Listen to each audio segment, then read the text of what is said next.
And if I asked my dad and he didn't know and I couldn't find it in the encyclopedia, you know, in a lot of ways we did without that knowledge. We had no idea, we just didn't get that answer. We were left with that huge question. And now, kids don't lack for being able to have that knowledge right at their fingertips. And most of the time, well-educated meant having access to knowledge. Well, everyone has access to knowledge. Now the important thing is, how do we let them know what out there is good? What can you trust? These are some of the thoughts that I have, the administrative team has, as we try to move forward and try to build. What we talked about is a quality education no matter what school your child's in. And trying to challenge them to be critical thinkers and to think outside of that box. I'm a quitter. I mean, I've always been told one person can make a difference. I raised my children to be that way. I raised my children, if you have a conscience and you do something and you don't think it's right, it's your conscience saying you probably made a big mistake. So I don't want to see a big mistake. I want to see the best possible education for every child. And a central school will be my goal, and I will make it work. I don't care, it will work. I will bring it to the board, I will get it finished. The central school, we just want to be clear one thing. Central school, top priority? Top priority. Okay. Just as I'm sorry, to Sue's comment, I mean, one of the things that Sean's first point of emphasis when we got on the board was to try and develop a committee, like as part of the long-range committee, to have community members be part of it. So we're not opposed to it. I know we were trying to determine whether we actually legally can do that. But so for us to sit here and say that, what you're saying there, Sean was the biggest proponent of that day one, especially with everything going on, because there are members of Liberty who are here as much as they're members of the community from Washburn, as much as they're community members from Mansfield. You're right, those community members want to be involved. The question is, can we have an advisory committee of community members? I don't think we legally know if we can or not.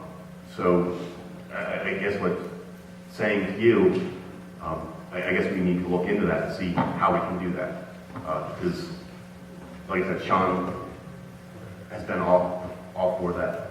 I'm for it as well. This has been a back and forth on how do we engage, do we do ad hoc committees? The big issue, which was one of the things we talked about in the first long-range planning committee, this committee, was how does this tie into the comprehensive plan? And that will engage educators, community, or possibly students, I would think, would be a good thing. So that's where we've kind of been, the balancing act is how many committees do we want to have, because there's only so much engagement we are probably going to get. So that's one of the things that's been kind of holding. I mean, I'm an extremely impatient person, and I'm being held back judiciously by several people at this table, and it's smart that they're holding me back. And I acknowledge that, but I'm in a big hurry too to do that, and we are going to soon address that committee. So we will be asking community members to be engaged in that process, and possibly others. I remain a tremendous advocate of that. Other students in other districts have those opportunities. They're being taught how to learn with these devices and how to not only, in the school to learn, but also then to make them lifelong learners so they can be those entrepreneurs and they can continue to keep learning. It makes our students competitive, all right? And our students have to be able to compete. And like was up there before, the world, it's not as big as it used to be. And our students should be engaged in projects, not with just who's sitting next to them, but with the students who are sitting on the other side of the world. And we have hundreds of iPads sitting at the district office in cases that are not able to be used because we bought them without forward thinking of what our needs were for them. And when I met with the past board, I met with the district curriculum, I met with the past superintendent, they assured me by October that those laptops would be in the teacher's hands and that the technology resources and the educational teaching that was being used at Vivian Miller would be in every building.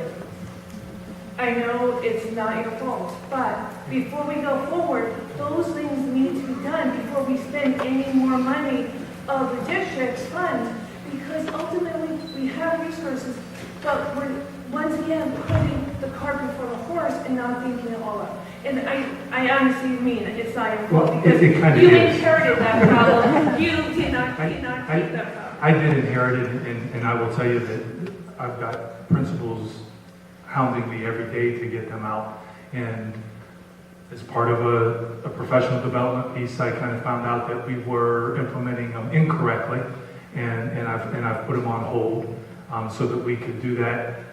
There are a correct way of buying apps. So there's some, what they call like a volume purchasing program, where you can purchase them in volume, buying them with an iTunes card. The way I kind of wasn't the right way of doing it, Warren Miller. And as I did some more investigating, I found that out. So though your yes and no, I do have to take some of the heat for that, because I'm the one putting the brakes on it, and Dr. Linder and Mr. Swingle and Mrs. Wade are after me all the time, because all 3 schools are affected by me holding off on implementing them. I'm sorry that the promise was made of October. We will get them out as soon as possible, but I won't give you a date.